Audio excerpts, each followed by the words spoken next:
ድንጋጤ አፍ መክፈትና አይን ማፍጠጥ ብቻ አይደለም።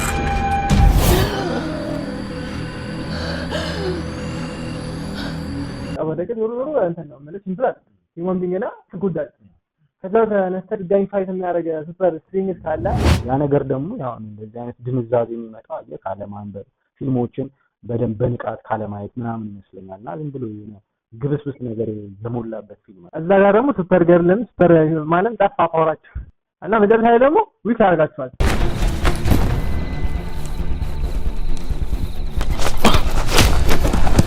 ደስ ይላል። ተመልካችን ያዝ የሚያደርግ ነገር አለው ብዬ አምናለሁ።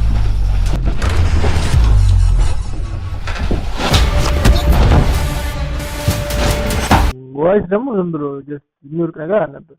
ቢያንስ የሚወድቅ ነገር እንኳን ቢሆን እንዴት እንደወደቀ ማየት ነበረብን። ግን ሰደል ወደቀ። ከዛ ግን ከምሽቱ 3 ሰዓት ከምሽቱ 4 ሰዓት ምናምን እያልክ መቀጠል ትችላለህ። የኢትዮጵያ ፊልም ኢንዱስትሪ ኢቭን ምሽትና ሌሊት እንኳን በማይለዩ ሰዎች እጅ ላይ ነው የወደቀውና አላ መላጥ ነው ምንድነው አሁን ስፒሪቹን ሂማን ቢንጉን ምንም አሁን ሊገባን ፈልቻ እነዚህም ሰዎች አሁን የሆነ እንግዲህ ሌሊት ላይ መተኛት አልቻሉም መሰለኝና ሌሊታቸውን ዌስት ከሚያደርጉ በቀለም የሆነች ፊልም ነገር አንሰራም በዛ አይነት መልኩ ተሰባስበው ምናምን የሰሩትና የኢንሶሚኒያ ተጠቂዎች ምናምን ይመስለኛል። እና እሱ ባርካሱ ግልጽ አይደለም። ያው ቅድም ጀምሮ እንዳልነው እየገመት ነው ድረስ ይደርስ።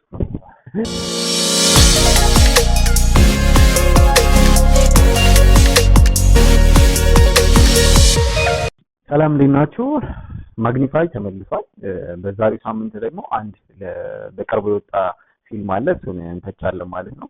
ከሌሊቱ 6 ሰዓት ይላል።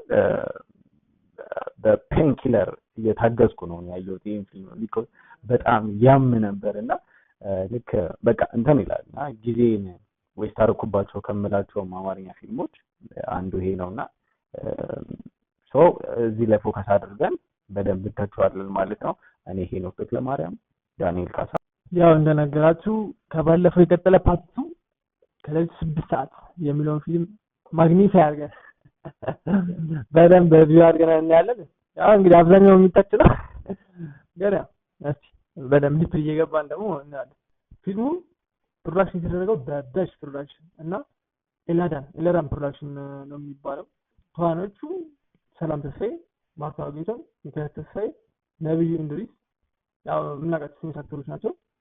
ደራሲና ዳይሬክተር በኃይሉ እንግዳ ይባላል ይመስለኛል። አሁን አንዳንዴ ፊልም ሲሰራ የሆነ ፕሮግራም አድርገ ምናምን አይነት ነገር ይመስለኛልና ዝም ብለው ሰዎቹ ደስ ስላላቸው ብቻ ተሰባስበው የሰሩት ፊልም ይመስለኛል። ለምን የናይት ፊልም እንስራ ተብሎ ሲታሰብ ልክ ይሄ ኢንሶሚኒያ ታውቃለህ አይደለ? እንቅልፍ የማይተኙ ሰዎች አሉ። ላይክ በሆነ ወይ ሰው ይገሉና እንቅልፍ መተኛት ያቅታቸዋል።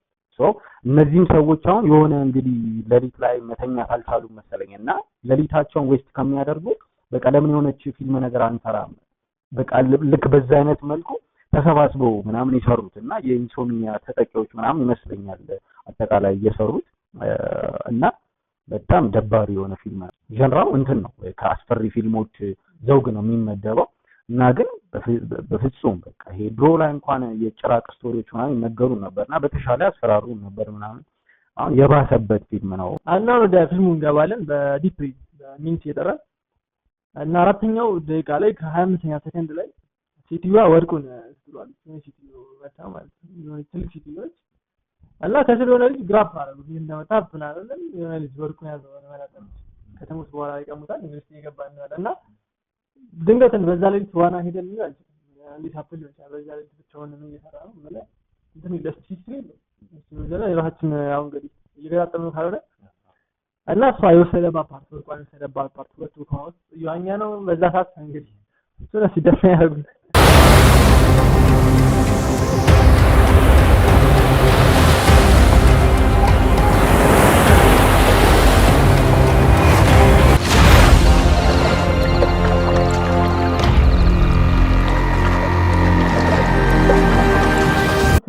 ደቂቃ ላይ ከ44ኛ ሰከንድ ላይ አቤል የሚባለው ካራክተር እናቱ መሰለችኝ ከእህቱ ጋር ያወሩ ወንድሜ ስልክ ደውል አላነሳ ላይ ካለቻት ወይ አይቶ መደወል ያለበት መልሶ ወይ ደግሞ በጓደኞቹ መደወል ይቻል ነበር። ቢያንስ አይሰራም ቢሆን ይቻላል ነበር። እና ወቄቱንም አልደወለም በወደሱ አልተደወለም። ምንድን ነው እሺ? ምንድን ነው የተፈጠረው? ወንድምሽ ስልክ ስደውል አላነሳም አለ እንዴ? እና ለሱ ነው ይሁሉ ሽብር? ቫኬሽን ከጓደኞቹ ጋር ሊሄድ እንደሚችል ነግሮን ነበር አይደል? እሺ 11ኛው ደቂቃ ላይ የሚገርም ከእንትን ጋር የሆነ የሚያዝበት የሚገናኝበት ፓርት አለ። አብዛኛው ፊልሙ ስታየው ሮንግ ተርን ወደ 6 ኤፒሶድ አካባቢ ሳይኖሩ አይቀርምና አብዛኞቹ የሆነ የሮንግ ተርን ታች አላቸው እዚህ ፊልም ላይ ማለት ነውና ምንድነው ጊታር የሚይዝበት ቦታ ላይ መንገድ የሚዘጋበት ቦታ ላይ ምናምን አይነት ነገሮች ሻወር ቤቱ የቤቱ ይሄ ሎኬሽኑ ስታብሊሽ የተደረገበት ነገር መጀመሪያም ላይ የቤቱ አቀማመጥ ምናምን ከሮንግ ተርን ጋር የተወሰነ ግንኙነት ምናምን ነገር ያለው ይመስላልና 11ኛው ደቂቃ ላይ መንገድ ተዘጋብን ብለው በእግራቸው ይመጣሉ ማለት ነው። ከዛ 12ኛው ደቂቃ ላይ የሚገርመው ከኋላቸው እንትን ይመጣል እና እነሱ የነሱ መኪና የቆመው መንገድ ተዘጋብን በሚል የሰውየው መኪና ሰውየው የሚባል በሚል ስም የሚታወቀው ካራክተር የሱ መኪና ደግሞ ወንጅ ያላት ነው የምትመስለው እየከነፈች ነው የምትመጣ ወይንስ የሆነ አሳማኝነት የለውም ገባ እንዳልተጠና ኮንሲኩዌንስም የሆነ ልክ እንደዚህ አይነት ምንድነው በትችትንም ትችት ይመጣልም አይመጣልም ብለው እንኳን አልፈሩም ሲሰሩ ፊልሙና በጣም ደፋሮች ናቸው።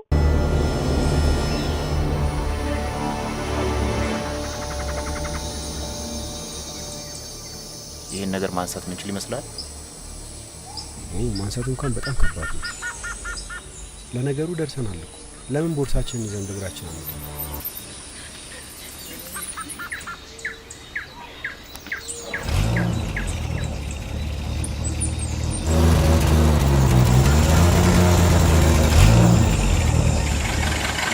ስንቀጥል 16ኛው ደቂቃ ላይ ልክ እንዳልኩ የሮንግ ተርን በጣም ተጽዕኖ ስላለበት ልክ እዛም ላይ ሲኑን እናሳያቸዋለን የእንግሊዝኛውንም እናሳያቸዋለን የአማርኛውንም እና ልክ ተደብቆባት ምናምን አይነት ነገር ከዛ እሷ ትፈልጋለች ምናምን እና መጨረሻ ላይ አስደነገጥኩሽ ምናምን አይነት የሚል ቃቃ ምናምን ታያለ እና ክሬቲቪቲ ምናምን ነገር ምንም አታይበትም እና የኔ ፍቅር ሄይ ሰዎች ጠብቁኝ ቆዩ ጠብቁኝ ይሄ ልጅ የኔ ፍቅር ይሄ ቀልድ አይደለም በኢየሱስ ስም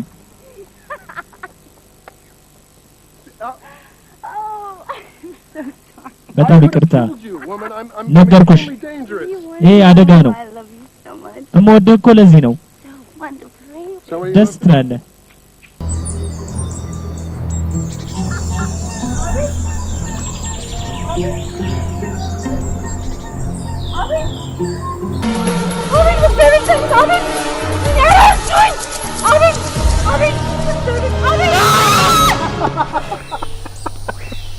ሀያኛው ደቂቃ ላይ ከታማኝነት አንጻር ማነሳለን እንዲህ ተሰብስበው ሀባብ አስቀምጠው ሀባብ ላይ በሰካ ቢላ በሰካ ይጫወታሉ ማለት ነው እና ፋይናሊ አንዱ አስተዘጋጅ እንትን ለማለት ከኋላቸው ሰውየው ሲሰካታል ሀባቡ ከየት መጣ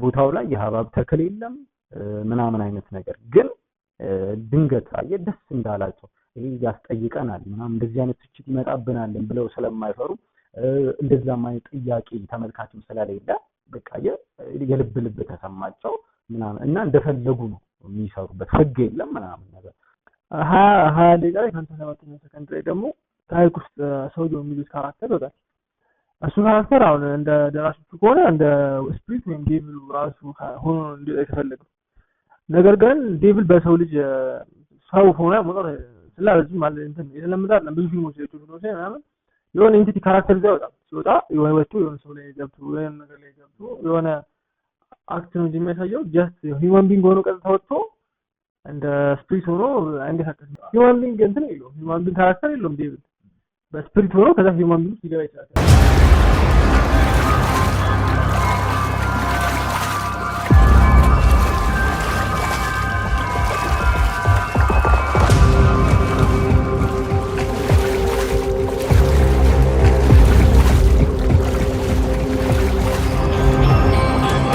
ደግሞ 21ኛ ከ35ኛ ላይ ልጁ መኪናውን ሲከፍት ራሱ የታረበት ኬዝ ግልጽ አይደለም ምን ሆኖ እንደወደቀ። ሰውየው የሚባለው ካራክተር ከነሱ ጋር ነው። አሁን እሱ ምን እንደጣለው አሳያችሁ። ዝም ብለን ገምተን አውሎ ንፋስ ነው አይደል?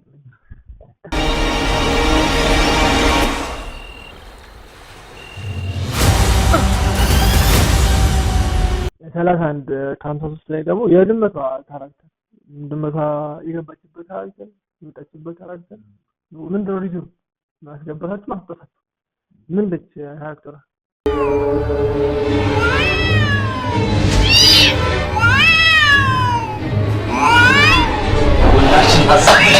ድመቷ ፓርት ላይ አይ ቲንክ ድመቶች ስፒሪት ሲንክ ያደርጋሉ ይመስለኛል እና ከዛ ጋር ግን መጨረሻም ላይ ሰው ትሆናለች አይደል?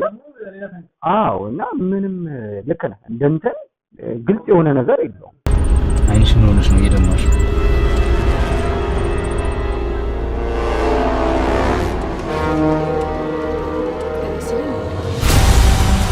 አንተ እኮ ማን ፈታቸው አይነት እንቆቅልሾች ምናምን ናቸውና ኢቭን አሁን ደራሲው ደግመ ጻፈው ወይ ደግሞ ሲገምተው ምናምን ብትለው ራሱ የራሱን ፊልም ራሱ እንትን ለማለት ይከብደዋል ይመስለኛልና 33ኛው ደቂቃ ላይ እዛ ቦታው ላይ የሆነ አንድ ቤት አለ። ይሄ አባንደንድ ኤሪያ ነው እና ቤቱ ዝግ ነው። ረጅም ዘመን የማይዘጋ አይነት ነገር ነው። ምንም ነገር አይሰራም እና መብራቱ አይሰራም፣ ስልኩ አይሰራም፣ ሁሉ ነገር አይሰራም፣ ግን ሻወሩ ይሰራል።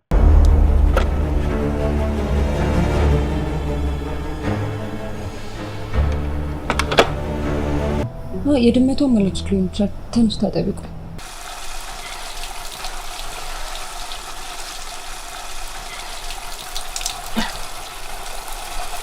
እዚህ ጋር ደግሞ 34 ከ52ኛ ደቂቃ ላይ ዋሊትን ያገኘበት መንገድ ምንም ግልጽ አይደለም። ዋሊት አገኘ ሲወድቅም አሳዩ ነው።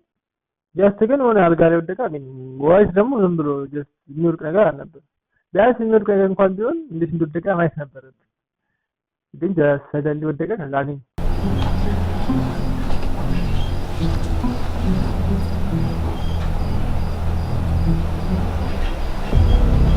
ሰላሳ ስድስተኛው ደቂቃ ላይ አንደኛው ካራክተር ከወደቀ በኋላ ዝም ብለው ነበር። በቃ ረጅም ሰዓት ሲጠብቁት ነበር። ገባህ?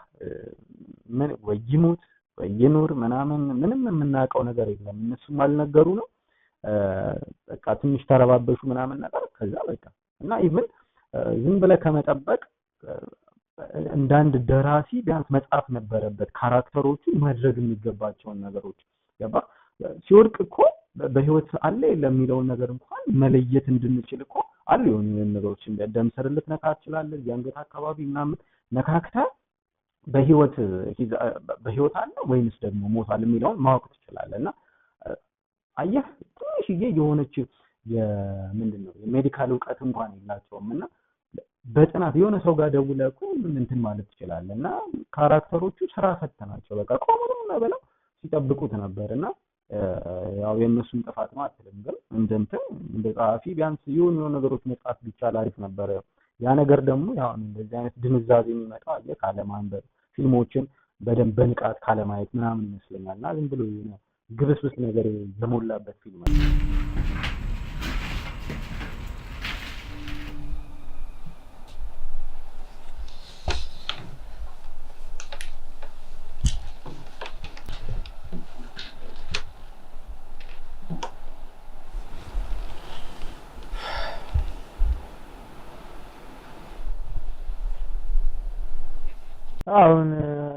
አሁን እዚህ ጋር እንዳልከው እዚህ ጋር ተጨማሪ 38ኛው ላይ ተጨማሪ መሄድ አለብን ሲል አንዱ ካራክተር ስለታመመ አንሄድም ምናምን አሉ። ከታመመ መኪና እያለ ለምን እንደዚህ ታዲያ መተኛቱ ነው ጥቅም። መኪና ይዞት አንዱ ከዛ በኋላ ወጣ። ግን መተኛቱ ነው ጥቅም። ከታመመ እዛ ምንም የማይፈጅለት ከሆነ መኪና አለ ቢያንስ ወደ ሆነ ቦታ ይዞ መሄድ ይችላል። ይዞ ይሄዳ መኪና ይችላል እና እሱ ጋር ራሱ ዝም ብሎ መቆየቱ እንደተታመመ መቆየት ይታመም ወደ ሆስፒታል መሄድ ይቻላል። የሆነ መሞከር ስለማድረግ ይቻል ነበር። እያንዳንዷ ደቂቃ ሞት ነው የሸተተችን ያለችው። ስለዚህ በእኔ ሐሳብ የምትስማሙ ከሆነ አሁንኑ ይሄንን ቦታ ለቀህ መውጣት አለብን። አንተ ምንድን ትለው እንዴ? የታመመ ሰው እኮ አለ። ለሱ መሆን የምንችለው መጀመሪያ እኛ በህይወት ስንተርፍ ነው። እሺ